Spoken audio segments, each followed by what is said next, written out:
तो दोस्तों मैं वीडियो को आगे बढ़ाऊं, आपको सारा कुछ घटनाक्रम बताऊं, किस तरह से ये लोग भारत को पहले परेशान कर रहे थे यूके वाले और किस तरह से अब भारत की शरण में लौट गए हैं। इससे पहले आप जान लीजिए कि यूके की मौजूदा प्राइम मिनिस्टर लिज ट्रस ने फाइनली इस्तीफा दे दिया है। जी हाँ, अभी तक उनके मंत्रियों के इस्तीफे आ रहे थे, अब फाइनली प्रधानमंत्री ने ही इस्तीफा दे दिया है। उनके ऊपर इतना दबाव बनाया गया कि उन्हें मजबूरन अपने पद से इस्तीफा देना पड़ा, क्योंकि उनकी पार्टी उन्हें डायरेक्टली प्रधानमंत्री पद से नहीं हटा सकती थी। मैंने आपको वीडियो बनाकर बताया था, क्योंकि कंजर्वेटिव पार्टी का एक रूल है कि साल भर से पहले आप किसी भी प्राइम मिनिस्टर को पद से नहीं हटा सकते।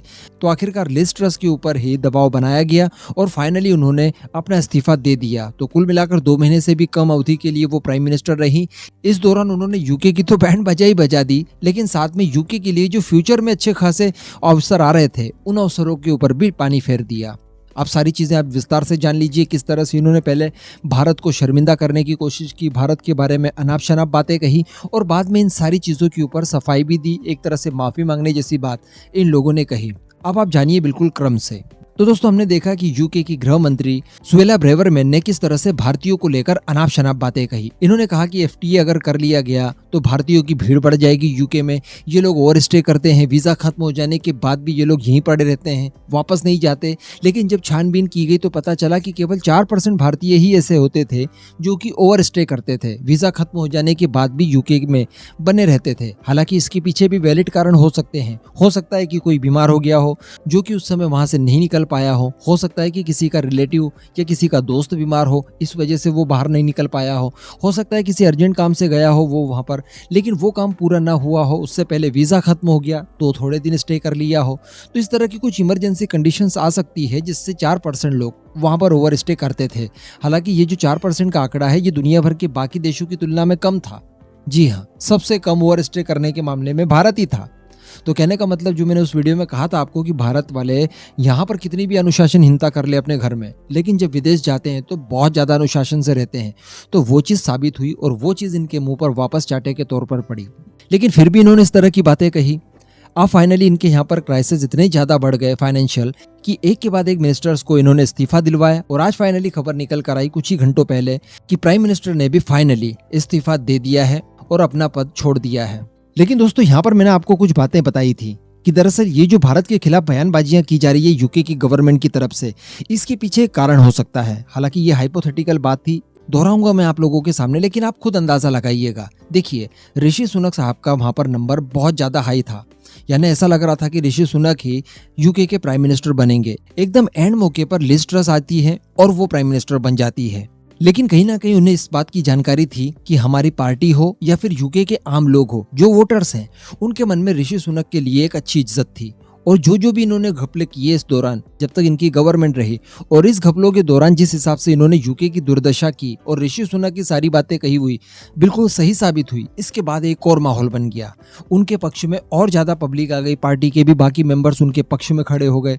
तो इन सारी चीज़ों को देखते हुए कहीं ना कहीं इनको इनसिक्योरिटी महसूस होने लगी। फिर आप लिज ट्रस की बात कर लीजिए या फिर उनके कैबिनेट के जो बाकी सदस्य हैं उनकी बात कर लीजिए। तो इन्होंने क्या किया कि भारतीयों को दोष दे दीजिए, जो भी हो रहा है उसके लिए दोष आप भारतीयों को दे दीजिए कि दंगे हो रहे हैं तो वो दोष भी भारतीयों के ऊपर मढ़ दीजिए, जबकि इन सब कामों के लिए पाकिस्तान सबसे अव्वल रहता है। उसके बावजूद इन्होंने पाकिस्तानियों को क्लीन चिट देते हुए भारतीयों के ऊपर दोष मढ़ दिया, ताकि ऋषि सुनक को भी इस बीच लपेटा जा सके। क्योंकि ऋषि सुनक भी डायरेक्टली भारत से जुड़े हुए हैं, भारत की बात करते हैं, अपने धर्म की बात करते हैं। तो इन सारी चीज़ों को लेकर उन्होंने कहीं ना कहीं ऋषि सुनक का पत्ता काटने की कोशिश की। इसी वजह से भारत के बारे में इस तरह की बातें कही गई।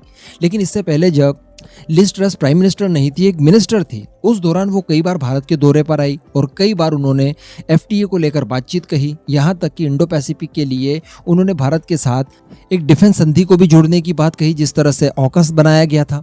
तो कहने का मतलब उनकी विचारधारा हमेशा से एंटी इंडिया नहीं रही थी। लेकिन प्राइम मिनिस्टर बनने के बाद अचानक इस तरह के उन्होंने कांड किए, उसके पीछे कारण ये हो सकता है। हालांकि कोई बात नहीं, जो सुएला ब्रेवरमैन थी जिन्होंने भारत के बारे में इतनी अनाप शनाप बातें कही, फाइनली उन्होंने अपनी सारी कही बातों के ऊपर सफाई देने की कोशिश की। दरअसल मौका था इंडिया ग्लोबल फोरम का।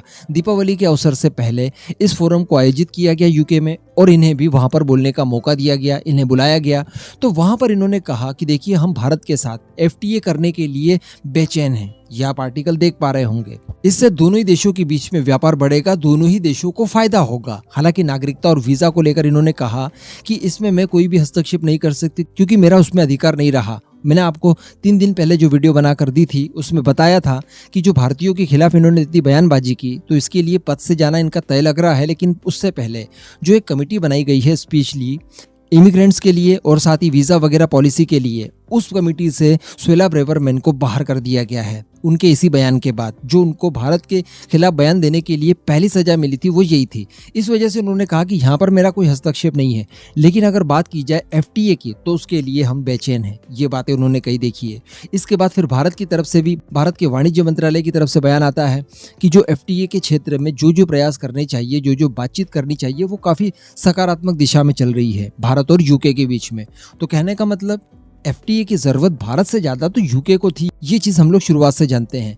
तो इन फ्यूचर जरूर FTA होगा। अब चूंकि लिज ट्रस हट चुकी है, उनके ये जो भारत विरोधी मिनिस्टर थे ये हट चुके हैं, एक नई सरकार आएगी, नई कैबिनेट बनेगी, वो लोग UK को नई दिशा में ले जाने की कोशिश करेंगे, तो डेफिनेटली भारत बीच में पड़ाव आएगा ही आएगा और यहाँ पर वो लोग FTA करने के लिए पूरी कोशिश करेंगे। हालांकि फिर भी इसी दिवाली पर ये FTA साइन हो जाए, ये तो अब पॉसिबल नहीं है किसी भी परिस्थिति में। शायद 2022 की शुरुआत तक ये चीज़ें अब संभव होती हुई दिखाई दे रही हैं। बाकी इस पूरे मुद्दे पर आपका क्या मानना है? लिज ट्रस के इस्तीफे के ऊपर आप क्या सोचते हैं? नीचे कमेंट करके जरूर बताइएगा।